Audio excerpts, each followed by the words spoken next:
नमस्कार मंडळी, आज बनवूयात दही मसाला भेंडी। तर चमचमीत अशी दिसायला आणि एकदम टेस्टी खायला पण। तर चला तर मग तयार करूया, रेसिपीला स्टार्ट करूयात। तर मी इथे पॅनमध्ये 2 चम्मच तेल, त्यामध्ये साबूत धने, थोडेसे मेथी दाणे आणि 1-2 चम्मच जिरे टाकलेलं आहे आणि त्याला मस्त असं मी परतून घेतलं। परत मी ते पाव किलो भेंडी घेतलेली आहे, त्याला स्वच्छ धुवून कपड्याने पाणी टिपून घेतलेलं आहे त्याचं। तुम्ही बघू शकता मी इथे मस्त अशा प्रकारे कट करून घेतलेली आहे देठ आणि शेंड्याकडून दोन्ही साईड कट करून घेतलेला आहे। आणि जी मोठी भेंडी असते त्याला मी 2 कट केलेला आहे आणि छोटी भेंडी मी तशीच ठेवलेली आहे। तुम्ही हवं तर दोन्हीपैकी कोणतं तरी एक करू शकता किंवा असं केलं तरी चालेल। तर मी मस्त असं तेलामध्ये त्याला 2 मिनिटासाठी फ्राय करून घेतले।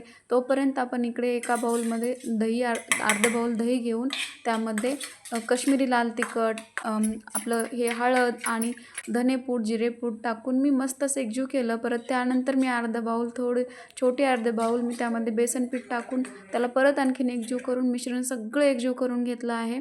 तुम्ही बघू शकता कन्सिस्टन्सी।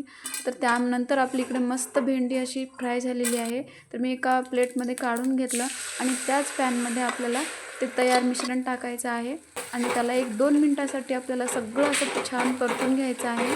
आणि त्यामध्ये थोडंसं मी अर्धी वाटी पाणी टाकलेलं आहे। आणखीन परत त्याला मस्त असं शिजवून घेतलं आणि त्या शिजलेल्या आपल्या मिश्रणामध्ये आपल्याला ती भेंडी टाकायची आहे। तर त्यानंतर मी भेंडी मस्त असं ॲड केलेली आहे, फ्राय केलेली भेंडी। तर ते पण सगळं एकजीव करून घ्या, असं 1-2 मिनिटासाठी सगळं छान मस्त एकजीव करून घेतल्यानंतर त्यामध्ये मी चवीनुसार मीठ ॲड केलेलं आहे। आणखीन परत मी त्याला थोडंसं असं छान एकजीव करून घेतलं आणि नंतर आपल्याला वर तडका द्यायचा आहे। त्यासाठी मी तडका पॅनमध्ये 2 चम्मच तेल, थोडेसे शेंगदाणे, भरपूर असा लसूण आणि लाल तिखट ॲड करून त्या आपल्या मसाला भेंडीवर मी तडका दिलेला आहे। मस्त असं बघू शकता तुम्ही, चवीला पण दिसायला पण एकदम छान। नक्की एकदा ट्राय करा। रेसिपी आवडली तर अन्वी स्पेशलला लाईक, शेअर आणि सबस्क्राईब करा। अन्वी स्पेशलची रेसिपी आणि वर असं कसुरी मेथी होणार नाही, असं होणारच नाही।